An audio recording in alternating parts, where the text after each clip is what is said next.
തിരുവചനം തിരുവചനം.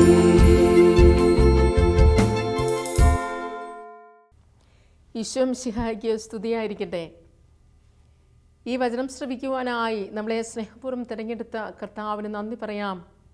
ഒപ്പം ശാലോമിന് വേണ്ടിയും നമുക്ക് പ്രത്യേകമായിട്ട് പ്രാർത്ഥിക്കാം. ഇന്ന് നമ്മൾ ധ്യാന വിഷയമാക്കുന്നത് യോഹന്നാൻ്റെ സുവിശേഷം 11-ാം അധ്യായം 38 തുടങ്ങിയുള്ള തിരുവചനങ്ങളാണ്.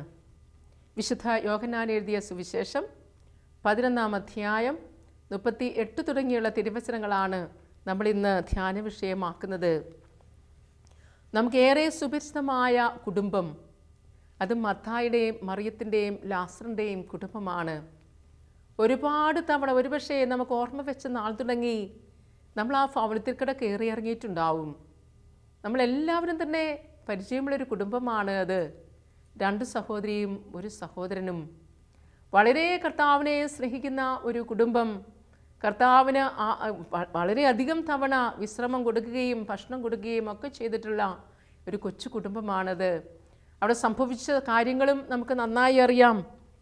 എങ്കിലും അതിലെ 2 വചനങ്ങൾ മാത്രം നമുക്കൊന്ന് ചിന്തിച്ച് നമ്മുടെ ജീവിതത്തിലേക്ക് ഈ കുടുംബത്തെയും ഒപ്പം ഈ കുടുംബത്തിൽ അത്ഭുതം പ്രവർത്തിച്ച യേശുവിനെയും ഒന്ന് സ്വാഗതം ചെയ്യാനായിട്ട് ഈ സമയത്തെ നമുക്കൊന്ന് ഉപയോഗിക്കാം. ഇവിടെ നമ്മൾ കാണുന്നു 38-ാം തിരുവചനത്തിൽ ഈശോ ആ ഭവനത്തിലേക്ക് കടന്നു ചെന്നിട്ട് പറയുകയാണ്. 38-ൽ യേശു വീണ്ടും നെടുവീർപ്പിട്ടുകൊണ്ട് ശവകുടീരത്തിങ്കൽ വന്നു. അത് ഒരു ഗുഹയായിരുന്നു, അതിന്മേൽ ഒരു കല്ല് വെച്ചിരുന്നു. കേൾക്കണം, അതൊരു ഗുഹയായിരുന്നു. ഗുഹയ്ക്കുള്ളിലാണ് നമ്മുടെ പ്രിയപ്പെട്ട ലാസറിനെ അടക്കിയിരിക്കുന്നത്. അതിൽ പിന്നെ ഒരു കല്ലുണ്ട്. അതാണ് യേശു പറഞ്ഞു, ആ കല്ലെടുത്ത് മാറ്റുവിൻ. മരിച്ചയാൾ സഹോദരിയായ മർത്ത പറഞ്ഞു, കർത്താവേ, ഇപ്പോൾ ദുർഗന്ധമുണ്ടായിരിക്കും, ഇത് 4-ാം ദിവസമാണ്. ഈശോ ഈ ദുഃഖാർത്തരായ ഈ കുടുംബാംഗങ്ങളുടെയും ഈ സഹോദരിമാരുടെയും അവിടെ കൂടിയിരിക്കുന്ന ജനതയുടെയും ഇടയിൽ അവിടുന്ന് ആവശ്യപ്പെടുന്ന ഒരൊറ്റ കാര്യം ഇതാണ്, അതായത് കല്ലൊന്ന് മാറ്റുക. നമുക്കത് കേൾക്കുമ്പം ചിരി വരുന്നില്ലേ? അത് ചിരിയല്ല. കർത്താവിന് ഈ കല്ല് മാറ്റാൻ, ഒന്നാമതൊരു യുവാവാണ് ഈശോ. ഇത് ഇത്രയും വലിയ അത്ഭുതം പ്രവർത്തിക്കാൻ പോകുന്ന ഈശോ പറയുന്നൊരു കാര്യമാണ്, ആ കല്ലൊന്ന് മാറ്റിക്കേ, കല്ലൊന്ന് മാറ്റിക്കേ. എന്തിനാണ്? ഉള്ളിൻ്റെ ഉള്ളറകളിൽ മണ്ണോട് മണ്ണായിക്കൊണ്ടിരിക്കുന്ന ലാസറിലേക്ക് ദൈവത്തിൻ്റെ സ്വരം കടന്നു ചെല്ലുവാനായിട്ട് ആകെ ഒരു തടസ്സമായി നിൽക്കുന്നത് ഈ മനുഷ്യർ ഉരുട്ടി വെച്ചിരിക്കുന്ന കല്ലാണ്. ഈ കല്ലൊന്ന് മാറ്റിയാൽ ഈ സർവസൃഷ്ട പ്രപഞ്ചത്തെയും രൂപപ്പെടുത്തിയ ആ തിരുവചനം ഉള്ളിലേക്ക് കടന്നു ചെല്ലും. കല്ലവിടെ ഇരുന്നാലും ചെല്ലും കേട്ടോ. ലാസർ ആ കല്ലങ്ങോട്ട് ഉരുട്ടിയിട്ട് എന്തെല്ലാം അത്ഭുതങ്ങൾ നടക്കുന്നു. ഇങ്ങോട്ട് ഇറങ്ങി പോരാനുള്ളതേ ഉള്ളൂ. പക്ഷെ കർത്താവ് പറയുന്ന കാര്യം നമ്മൾ വളരെ നന്നായി ഒന്ന് കേൾക്കേണ്ടതുണ്ട്. ആ കല്ലാണ് നമ്മുടെ ജീവിതത്തിൽ നമുക്ക് ഒരു വെളിച്ചം തരേണ്ടത്. ഈ കല്ലാണ് യേശുവിനെ പ്രാപിക്കുവാനായിട്ട് നമ്മളെ സഹായിക്കേണ്ടത് എന്ന് നമ്മൾ മനസ്സിലാക്കണം. എന്നിട്ട് എന്താ ചെയ്യുന്നത്? അവർ നല്ല അനുസരണയുള്ളവരായിരുന്നു. അവർ എന്തു ചെയ്തു? അവർ കല്ല് മാറ്റി. അവർ കല്ല് മാറ്റിയപ്പോൾ കർത്താവ് എന്തു പറഞ്ഞു? ലാസറേ, പുറത്തു വരിക. അപ്പോൾ മരിച്ചവൻ പുറത്തു വന്നു. കർത്താവിൻ്റെ സ്വരം കടന്നു ചെന്നപ്പോൾ മണ്ണിൽ നിന്നും രൂപപ്പെട്ട് മണ്ണിലേക്ക് തന്നെ ലയിച്ചു ചേർന്നുകൊണ്ടിരിക്കുന്ന ആ സമയങ്ങളിൽ ദൈവിക വചനം ഒന്നും കൂടി ഈ ലാസറിനെ രൂപപ്പെടുത്തി പുറത്തു കൊണ്ടുവരികയാണ്. ആ മനുഷ്യൻ പുറത്തു വന്നു. പ്രിയ സഹോദരങ്ങളെ, ഇത് നമ്മൾ ബൈബിളിൽ കാണുന്ന കാര്യം. ഇനി നമുക്ക് നമ്മുടെ ജീവിതത്തിലേക്കൊന്ന് കടന്നു ചെല്ലാം. ഞാനിവിടെ ഇപ്പം ജീവനുണ്ടെന്ന് ഓർത്തോണ്ടാണ് വചനം പ്രഘോഷിച്ചുകൊണ്ടിരിക്കുന്നത്. എനിക്ക് ജീവനുണ്ടെന്ന് ഓർത്താൽ ഞാനിവിടെ നിൽക്കുന്നില്ല, ഞാൻ പറയുകയല്ലോ. ഇത് കേട്ടോണ്ടിരിക്കുന്നവരും അങ്ങനെ തന്നെയാണ്. നമുക്ക് ജീവനുണ്ടെന്ന് ഓർത്തോണ്ടിരിക്കുകയാണ്. പക്ഷേ നമുക്ക് യഥാർത്ഥ ആ ജീവൻ ഉണ്ടോ എന്ന് അറിഞ്ഞുകൂടാ എന്ന് പറഞ്ഞാൽ, ഞാൻ പറയുന്നത് ആ ദൈവത്തിൻ്റെ ആ ശക്തി, ദൈവത്തിൻ്റെ മുഴുവൻ ആ പ്രാഭവവും കരുത്തും എൻ്റെ ജീവിതത്തിലൂടെ പ്രകടമാകുന്നുണ്ടോ എന്ന് അറിഞ്ഞുകൂടാ. അതിന് കാരണമായി നിൽക്കുന്നത് നമ്മുടെ ജീവിതത്തിൽ നമ്മൾ ഉരുട്ടി വെച്ചിരിക്കുന്ന പല കല്ലുകളുമുണ്ട്. പല കല്ലുകൾ. ഇവിടെ ലാസറിൻ്റെ അടുക്കൽ ഒരു കല്ലേ ഉണ്ടായിരുന്നുള്ളൂ. പക്ഷേ നമ്മുടെ ജീവിതത്തിൽ പല കല്ലുകളും നമ്മളിങ്ങനെ ഉരുട്ടി വെച്ചിരിക്കുന്നതിനാൽ ദൈവത്തിൻ്റെ യഥാർത്ഥത്തിലുള്ള ആ ഇടപെടലുകൾ, ദൈവത്തിൻ്റെ ഹിതമനുസരിച്ചുള്ള ജീവിതം നമ്മളിൽ നടക്കുന്നുണ്ടോ എന്ന് സംശയമാണ്. നമ്മളിങ്ങനെ ഉരുകിത്തീർന്നവരും മണ്ണോട് ലയിച്ചു ചേർന്നവരും ലോകത്തോട് ഉൾച്ചേർന്നിരിക്കുന്നവരും ലോകത്തിൻ്റെ ഗതിയെ പിന്തുടരുന്നവരും ലോകത്തിൻ്റെ ആശയങ്ങളും ഐഡിയാസും അനുസരിച്ച് ജീവിക്കുന്നവരും ഒക്കെയായി മാറിപ്പോകുവാനായിട്ടുള്ള കാരണം, അല്ലെങ്കിൽ മാറിപ്പോകാൻ സാധ്യതയുണ്ട്. നമ്മുടെ ജീവിതമാകുന്ന യാത്രയിൽ നമ്മൾ വാരി ധരിച്ചു വെച്ചിരിക്കുന്ന ഈ കല്ലുകൾ കാരണം. എന്തൊക്കെയാണ് ഈ കല്ലുകൾ? പല കല്ലുകളും ഉണ്ടാവാം. എന്താണ് ഈ കല്ലുകൾ? എനിക്ക് പ്രധാനമായിട്ടും ധ്യാനിച്ചപ്പോൾ എൻ്റെ ജീവിതാനുഭവത്തിൽ നിന്നും എനിക്ക് തോന്നിയ കല്ലുകൾ ഏതൊക്കെയാണെന്നറിയാമോ? ഒരു 5 പ്രധാനപ്പെട്ട കല്ലുകളാണ് നമുക്കുള്ളത്. അതായത്, ഒന്നാമതായി നമ്മളിലുള്ള അഗാധമായ ഭയം, ഭയത്തിൻ്റെ കല്ല്, ഭയമാകുന്ന കല്ല്. രണ്ടാമത് ദുഃഖത്തിൻ്റെ കല്ല്, ഏകാന്തതയുടെ കല്ല്, നിരാശ, കുറ്റബോധം. ഈ കല്ലുകളും പിന്നെ കുറേ ചീളുകല്ലുകളും ഇതെല്ലാം കൂടെ ഉരുട്ടി വെച്ചിട്ട് നമുക്കിപ്പോൾ എന്ത് സംഭവിക്കുന്നു? ദൈവം നമ്മളിൽ നിന്നും ആഗ്രഹിക്കുന്നത് എന്താണ്? ദൈവത്തിൻ്റെ ഹിതമനുസരിച്ച് ജീവിക്കുവാൻ ഇതെല്ലാം നമുക്കൊരു തടസ്സമായി നിൽക്കുകയാണ്. ഈ വചനം ശ്രവിക്കുമ്പോൾ നമ്മൾ നമ്മളെ തന്നെ ഒന്നും കൂടി നന്നായിട്ടൊന്ന് നോക്കണം. ഞാനിപ്പോൾ ദൈവഹിതപ്രകാരം ദൈവത്തോടുള്ള സ്നേഹത്തെ പ്രതി കടന്നു വരുന്ന ഒരു ദൈവഭയമുണ്ട് കേട്ടോ. ആ ഭയത്തെക്കുറിച്ചല്ല ഞാൻ. ദൈവഭയം നമുക്ക് ആവശ്യമുണ്ട്, ഇന്ന് ലോകത്തിൽ ഇല്ലാത്ത ഒന്നാണ്. ആ ഭയം നല്ലതാണ്. പക്ഷേ നമ്മൾ ഓർക്കണം, അഹങ്കാരത്തിൻ്റെ മനസ്സിലൊരു ഭയമുണ്ട്. അഹങ്കാരിയായ ഞാൻ, എന്നിൽ ഭയം എപ്പോഴും ഉണ്ടാകാൻ സാധ്യതയുണ്ട്. നമ്മളത് തിരിച്ചറിയുന്നില്ല നമ്മൾ. ഞാൻ എന്തിനായി ഭയപ്പെടുന്നത്? ഞാനൊരു അഹങ്കാരി ആയതുകൊണ്ടോ? എനിക്ക് ഈ വീഴ്ചയോ പരാജയമോ ഒന്നും ഉണ്ടാകാൻ പാടില്ല. ഞാൻ ഭയപ്പെടുന്നു പലരെയും, പല സംഭവങ്ങളെയും. അല്ലെങ്കിൽ മറ്റൊരു ഭയം എന്താണെന്നറിയാമോ? ദൈവകൃപ, ആത്മാവിൻ്റെ വരൾച്ച കൊണ്ടുണ്ടാകുന്ന ഒരു ഭയം. ആത്മാവിൻ്റെ വരൾച്ച, ആത്മീയ കാര്യങ്ങളിൽ ഒട്ടും താല്പര്യമില്ലാത്തത് കൊണ്ടുണ്ടാകുന്ന ഒരു ഭയം. അപ്പോൾ എൻ്റെ ജീവിതത്തിലെ ഭയം, പലതിനെക്കുറിച്ച് ഒന്ന് ചിന്തിച്ച് നോക്കിക്കേ. ഇത് കേൾക്കുമ്പോൾ എന്തെല്ലാം രീതിയിലുള്ള ഭയങ്ങൾ നമ്മളെ ഇപ്പോൾ ബാധിച്ചിട്ടുണ്ട്. ജീവിതത്തെ ഇങ്ങനെ ചുരുക്കിക്കളയാൻ വേറെ എന്തെങ്കിലും വേണോ? ഭയം എന്ന് പറയുന്ന ഒരു സാധനം നമുക്കറിയാം. കൊച്ചു കുട്ടികളെയൊക്കെ നമ്മൾ ശ്രദ്ധിച്ചിട്ടില്ലേ? അപ്പനെയോ അല്ലെങ്കിൽ ടീച്ചേഴ്സിനെയോ അല്ലെങ്കിൽ വേറെ ആരെങ്കിലുമൊക്കെ ഭയമാണെങ്കിൽ അവരെന്താ ചെയ്യുക?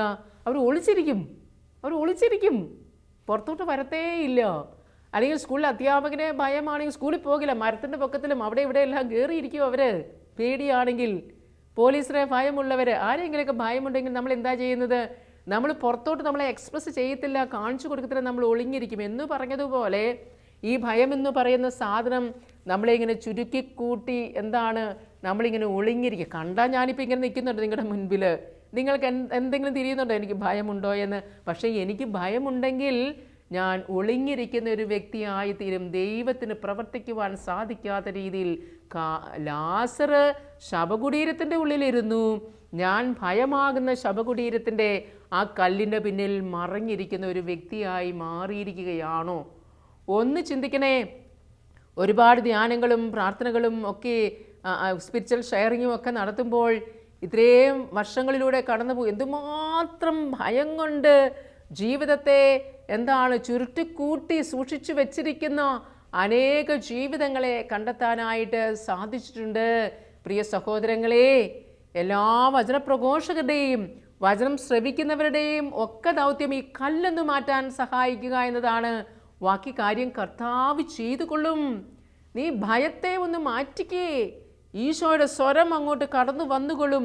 എന്തിനെയൊക്കെ ജീവിതത്തിൽ ഭയപ്പെട്ട് നീ ഇങ്ങനെ ഒന്നും ചെയ്യാൻ പറ്റാത്ത രീതിയിൽ മണ്ണോട് മണ്ണായി തീർന്നുകൊണ്ടിരിക്കുന്ന ഒരു വ്യക്തിയാണോ എന്ന് പറഞ്ഞാൽ, ഈ ലോകത്തിൻ്റെ ചിന്താഗതികളും ലോകം തരുന്നതെല്ലാം വാരി അണിഞ്ഞ് ഈ ഭയത്തിൻ്റെ മേഖലയിൽ നിന്നും രക്ഷപ്പെടുവാനായിട്ട് കിട്ടുന്നതെല്ലാം കുടിച്ചും ശ്വസിച്ചും ജീവിച്ചും എല്ലാമായി ഞാൻ പതുക്കെ ക്ഷയിച്ചുകൊണ്ടിരിക്കുന്ന ഒരു വ്യക്തിയാണോ? ആദ്യത്തെ കല്ലാണിത്.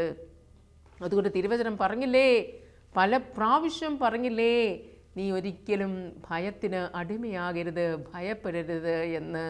ഈ കല്ല് മാറ്റണേ. ഈ വചനം കേൾക്കുമ്പോൾ മാറ്റണേ. ദൈവം വിളിക്കുന്നു, മോളെ മോനെ നീ പുറത്തേക്ക് വാ. നമ്മൾ ഈ സ്വരം കേൾക്കുവാനായിട്ട് പ്രത്യേകം ശ്രദ്ധിക്കണം. ഞാൻ ഓർക്കുകയാണ്, ഒരു വ്യക്തിക്ക് ഹാർട്ടിന് പ്രോബ്ലമാണ് എന്നും പറഞ്ഞ് ആശുപത്രിയിൽ അഡ്മിറ്റാക്കി.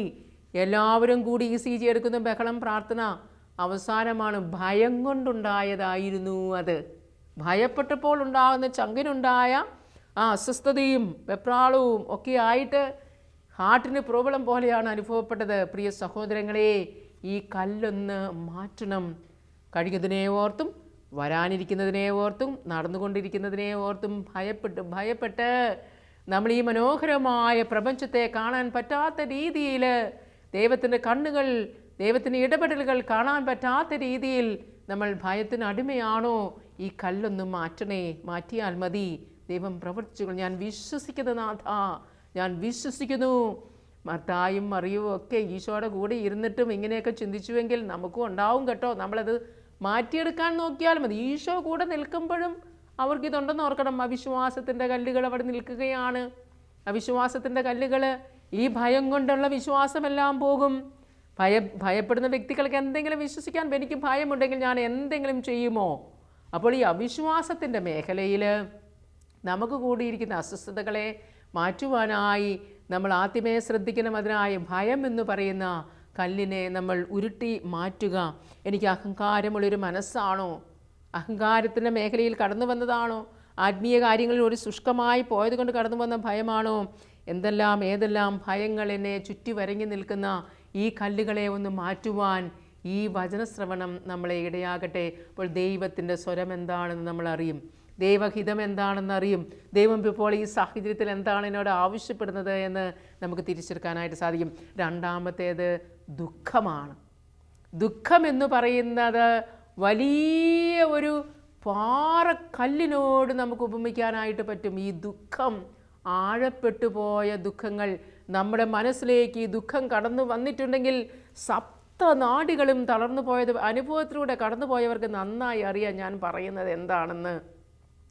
പ്രിയപ്പെട്ടവരുടെ വേർപാട് കൊണ്ടാവാം, ഭയങ്കരമായി ഓർക്കാപ്പുറത്ത് വന്ന് തീരാ കടമാവാം, അല്ലെങ്കിൽ എന്താണ് പ്രതീക്ഷിച്ചതെല്ലാം ഒരു ബിസിനസ് പൊളിഞ്ഞ് താറുമാറായി, കരുതലോടെ വളർത്തിയ സ്നേഹിച്ച ജീവിത പങ്കാളി, മക്കള്, ആരെങ്കിലുമൊക്കെ വേർപെട്ടതിൻ്റെ ആഴപ്പെട്ട ദുഃഖം ഉള്ളിലേക്ക് കടന്നു വന്നിട്ടുണ്ടെങ്കിൽ ഇതൊരു വലിയൊരു ആഴക്കടൽ തന്നെയാകട്ടോ. ഇതിനകത്ത് നമ്മൾ മുങ്ങിമരിക്കാൻ സാധ്യതയുണ്ട്. ദുഃഖത്തിൻ്റെ ഈ വലിയ കല്ല് ഈശോയുടെ മുൻപിൽ ഒന്ന് മാറ്റാമോ? ഇവിടെ നമ്മളൊരു തിരുവചനം കാണുന്നില്ലേ? ബാറൂക്കിൻ്റെ പുസ്തകത്തിൽ 5-ാം അധ്യായം, ജെറുസലേം, നീ ദുഃഖത്തിൻ്റെയും പീഡനത്തിൻ്റെയും വസ്ത്രം മാറ്റി ദൈവത്തിൽ നിന്നുള്ള മഹത്വത്തിൻ്റെ സൗന്ദര്യം എന്നേക്കുമായി അണിയുക. എന്താ പറയുന്നത്? ദുഃഖത്തിൻ്റെയും പീഡനത്തിൻ്റെയും വസ്ത്രം മാറ്റി ദൈവത്തിൽ നിന്നുള്ള മഹത്വത്തിൻ്റെ സൗന്ദര്യം എന്നേക്കുമായി അണിയുക. ഒരു മുഖപ്രസാദം ഉണ്ടോ? പോയോ അതെല്ലാം? മുഖപ്രസാദം ഉണ്ടോ? ദുഃഖത്തിൻ്റെ അടിമയാണോ? ദുഃഖിതനായൊരു വ്യക്തിക്ക് എന്തെങ്കിലും ചെയ്യാൻ പറ്റുമോ? നമുക്കത് ശാന്തമായി നിന്ന് പ്രാർത്ഥിക്കാൻ പറ്റുമോ? മനസ്സ് ദുഃഖത്തിൽ ആഴ്ന്നു പോയി കഴിയുമ്പോൾ നന്നായി ഒന്ന് ഭക്ഷിക്കുവാനോ വിശ്രമിക്കുവാനോ? ഈ മാംസപേശികളൊക്കെ എന്തോ ഒന്നായിപ്പോയതുപോലെ തോന്നിയിട്ടില്ലേ? ദുഃഖത്തിലൂടെ കടന്നുപോയ വ്യക്തികൾക്ക് ഈശോയുടെ സ്വരം എങ്ങനെ കടന്നു വരും?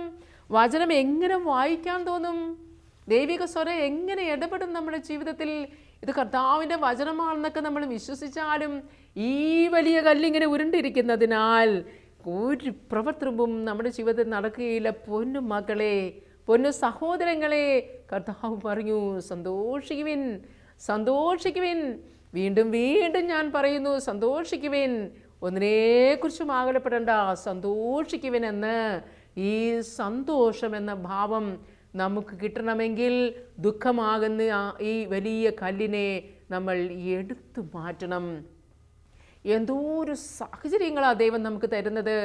നമ്മുടെ വീട്ടിലൊക്കെ ഈ TV ഇരിക്കുമ്പോൾ എന്തോ ഒരു വചനം നമ്മൾ കേട്ടിട്ടുണ്ട്. എന്തൊരു ധ്യാനങ്ങളിലും പ്രാർത്ഥനകളിലും ദിവ്യബലിയിലും കുദാശകളിലും ഒക്കെ നമ്മൾ പങ്കെടുത്ത് ദൈവം നമുക്ക് എന്ത് അവസരങ്ങളാണ് നൽകുന്നത്. ദുഃഖത്തിൻ്റെ ഈ വലിയ കല്ലിനെ നമ്മൾ എടുത്തു മാറ്റണേ. ഇത് മാറുന്നില്ല എങ്കിൽ ഒരു വചനവും ഉള്ളിലേക്ക് കടന്നു വരികയില്ല. മകളെ, നിന്നെക്കുറിച്ച് എനിക്ക് നല്ല പദ്ധതിയാ, ഇതിലൂടെ നിനക്ക് വലിയ കൃപകളാ, നിനക്ക് വലിയ സാധ്യതകളാണ് ഇതിലൂടെ നിൽക്കുന്നത് എന്ന് പറഞ്ഞു തരുവാനായിട്ട് ദൈവം വചനവുമായി കടന്നു വരുമ്പോൾ അങ്ങോട്ട് ഒന്നും പ്രവേശിക്കുന്നേയില്ല. കാരണം ഈ കല്ല് എൻ്റെ ജീവിതത്തിൽ ദുഃഖമാകുന്ന കല്ല് ഇങ്ങനെ തെളിഞ്ഞു നിൽക്കുന്നത് കൊണ്ട്. അതുകൊണ്ട് പ്രിയപ്പെട്ട സഹോദരങ്ങളെ, നമ്മൾ മാറ്റിയേ പറ്റൂ. കർത്താവിൻ്റെ വചനം കടന്നു വന്ന് നമ്മളെ ആശ്വസിപ്പിക്കട്ടെ. നമുക്ക് സന്തോഷിക്കുന്ന വ്യക്തികളായി മാറണം. ഈ മകനെ പോലെ, ലാസറിനെ പോലെ ഉള്ളിൽ എല്ലാം തീർന്ന് അരിയുന്ന മണ്ണോട് മണ്ണാകുന്നൊരു ജീവിതത്തിൻ്റെ ഉടമ ജീവിച്ചിരിക്കുമ്പോൾ തന്നെ വേണോ? മരിച്ചു കഴിയുമ്പോൾ എന്തായാലും അങ്ങനെ സംഭവിക്കത്തുള്ളൂ. മരിച്ചു കഴിയുമ്പോൾ പിറ്റേ ദിവസം പൊക്കോളും മണ്ണിലേക്ക്. പക്ഷേ ജീവിച്ചിരിക്കുമ്പോൾ തന്നെ അങ്ങനെ നമുക്ക് ആവശ്യമില്ലല്ലോ. കർത്താവ് അറിയുന്നു എന്നുള്ളൊരു ബോധത്തിലേക്ക് കടന്നു വരിക. ഇനി നമ്മൾ അനുഭവിക്കുന്നത് മറ്റൊന്നാണ്, ഏകാന്തത എന്ന് പറയുന്ന വലിയൊരു കല്ല്. കർത്താവേ, ഇത് അനുഭവിച്ചിട്ടുണ്ടോ ആരെങ്കിലും? ഇതൊക്കെ കണ്ടിട്ടുണ്ടോ? ഈ ഏകാന്ത എല്ലാവരും ചുറ്റും നിൽക്കുമ്പോഴാണ് ഈ സാധനം ചുറ്റും ഉള്ളിൽ കയറുന്നത്. ഇതൊന്നും ഉള്ളിൽ കയറ്റി വയ്ക്കാൻ പാടില്ല. ഇതൊക്കെ ജീവിത വ്യാപാരങ്ങളിൽ നിന്നും നമ്മൾ സ്വീകരിച്ചു വെച്ചിരിക്കുന്നതാണ്. ജീവിത പ്രവർത്തനങ്ങളിൽ നിന്നും നമ്മൾ വാരി അണിഞ്ഞിരിക്കുന്നതാണ്. ഇതൊന്നും ദൈവത്താൽ അനുവദിക്കപ്പെട്ടതല്ല. ജീവിതത്തിൻ്റെ വ്യത്യസ്ത വിപരീത സാഹചര്യങ്ങളിൽ നമ്മൾ ഉരുട്ടി വെച്ചിരിക്കുന്ന ഇതെല്ലാം ഒന്ന് മാറ്റിക്കളയാൻ കർത്താവ് ആഗ്രഹിക്കുന്നു.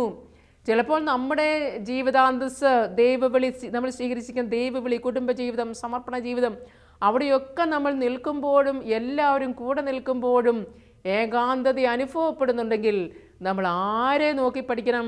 ചുറ്റുമുള്ളവരെ അല്ല നമ്മൾ നോക്കി പഠിക്കേണ്ടത്, ദൈവത്തെ നോക്കി നമ്മൾ പഠിക്കണം.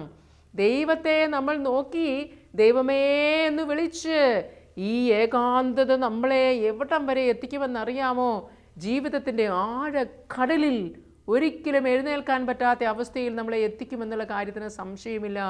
ഏകാന്തത അനുഭവിക്കുന്ന ഒരു വ്യക്തിത്വത്തിൻ്റെ ഉടമയാണോ നീ?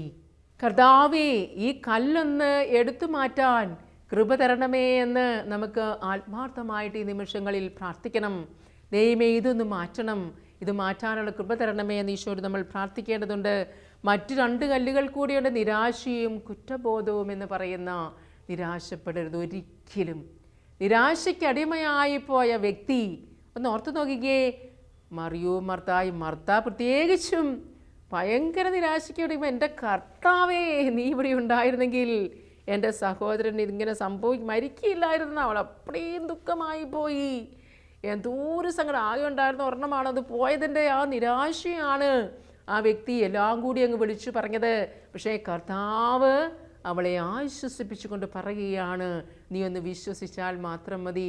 പ്രിയ സഹോദരങ്ങളെ, പിന്നെ കുറ്റബോധം, ജീവിതത്തിൽ വന്നുപോയ തെറ്റുകളെക്കുറിച്ച് അറിയാതെയും അറിഞ്ഞും വന്നുപോയ വീഴ്ചകളെക്കുറിച്ചുള്ള ഓർമ്മകൾ നമ്മളെ കുറ്റബോധത്തിലേക്ക് ഒരിക്കലും നയിക്കുവാനായിട്ട് ഒരിക്കലും ഇടയാക്കരുത്. അത് നമ്മളെ ഒരിടത്തും എത്തിക്കുകയില്ല എന്ന് നമ്മൾ ഓർക്കണം. ഇപ്പോൾ ഇതെല്ലാം നമ്മളൊന്ന് ഓർക്കുക. ദൈവം നമ്മളെ സരളഹൃദയനായി സൃഷ്ടിച്ചു. അവിടുത്തെ ഛായയും സാദൃശ്യത്തിലും നമ്മളെ സൃഷ്ടിച്ചു. എല്ലാവിധ കഴിവുകളോടും കൂടി നമ്മളെ സൃഷ്ടിച്ചു. പക്ഷേ ജീവിതപാതയിൽ നമ്മൾ കടന്നു വന്ന വഴിയോരങ്ങളിൽ നിന്നും നമ്മൾ സ്വീകരിച്ചെടുത്ത ഈ കല്ലുകളാകുന്ന, നെഗറ്റീവ് ചിന്തകളാകുന്ന ഈ കല്ലുകളെ നമ്മൾ ഉരുട്ടു മാറ്റാത്തിടത്തോളം കാലം ദൈവത്തിൻ്റെ ഇടപെടലുകളോ, ദൈവത്തിൻ്റെ വചനമോ, ദൈവത്തിൻ്റെ ഹിതമോ, ദൈവത്തിൻ്റെ ആ പ്രവർത്തനമോ തിരിച്ചെടുക്കുവാനായിട്ട് നമുക്ക് സാധിക്കാതെ പോകുന്നു. അങ്ങനെ സാധിക്കാതെ പോകുമ്പോൾ നമ്മൾ ഉരുട്ടി വെച്ചിരിക്കുന്ന കല്ലിൽ നിന്നും പിന്നെയും പുറകോട്ട് നമ്മൾ പോകുന്നു. വീണ്ടും നമ്മൾ അധപ്പതനത്തിൻ്റെ പാതയിലൂടെ കടന്നു പോകുകയാണ്. ഒന്ന് നമുക്ക് നന്നായിട്ട് ശ്രദ്ധിച്ചു കേൾക്കാം. കർത്താവ് നമ്മുടെ അടുക്കലേക്ക് ഈ വചനവുമായി ഇപ്പോൾ കടന്നു വരുന്നത് പോലെ തോന്നുന്നുണ്ടോ? കർത്താവ് ഇടപെടുന്നത് പോലെ തോന്നുന്നുണ്ടോ? ഒരിക്കലും അമ്മയും രണ്ട് കുഞ്ഞുങ്ങളുടെയും സംഭവം ഞാൻ ഓർക്കുകയാണ്. ഭർത്താവ് വളരെ നേരത്തെ രോഗിയായി തീർന്നു. ഈ അമ്മ വളരെ കഠിനാധ്വാനം ചെയ്ത് ഈ രണ്ട് കുഞ്ഞുമക്കളെ വളർത്തിക്കൊണ്ട് വരുന്ന സാഹചര്യത്തിൽ ഈ കുഞ്ഞുങ്ങൾ രണ്ടുപേരും രണ്ട് സാഹചര്യത്തിൽ രോഗം വന്ന് മരണമടയുകയാണ്. പ്രിയ സഹോദരങ്ങളെ, ഞാൻ ഓർക്കുകയാണ്, ഈ അമ്മ ആ കർത്താവിൻ്റെ മുൻപിൽ അത് സമർപ്പിച്ച് ദൈവത്തിൻ്റെ ഇഷ്ടത്തിന് അത് വിട്ടുകൊടുത്ത് എന്തുമാത്രം ആ വേദന ഉള്ളിൽ ഒതുക്കി ദൈവത്തിൻ്റെ ഇഷ്ടം നിറവേറട്ടെ എന്ന് പറഞ്ഞ് ജീവിച്ചൊരു അനുഭവം ഞാൻ ഓർക്കുന്നു. എന്തൊരു ശക്തിയാണ്! ദൈവം തന്നു, ദൈവം എടുത്തു എന്ന് പറയുവാൻ ജോബിനെ പോലെ ആ അമ്മയ്ക്ക് സാധിച്ചത് ഞാൻ ഓർക്കുന്നു. ഇന്നും ഈ സ്ത്രീ ഒരുപക്ഷെ ഞാനിപ്പോൾ ഇത് പറയുന്നത് എവിടെയെങ്കിലും ഇന്ന് കേൾക്കുന്നുണ്ടാവും. നമ്മുടെ അടുത്ത് തന്നെ ജീവിച്ചിരിക്കുന്ന ഒരു വ്യക്തിയാണ്. കുഞ്ഞുങ്ങളില്ല, രണ്ടുപേരും പോയി. പക്ഷേ ആ ദുഃഖത്തിൻ്റെ, ആ നിരാശയുടെ ആ കല്ലുകളെ മാറ്റിക്കളഞ്ഞപ്പോൾ കർത്താവ് തന്നു, എനിക്ക് ഇത്രയും കാലം വളർക്കാനേ അനുവാദമുണ്ടായിരുന്നുള്ളൂ എന്ന് വിശ്വസിച്ചുകൊണ്ട് സന്തോഷത്തോടെ സ്വീകരിക്കുകയാണ്. പ്രിയ സഹോദരങ്ങളെ, നമുക്ക് പ്രാർത്ഥിക്കാം.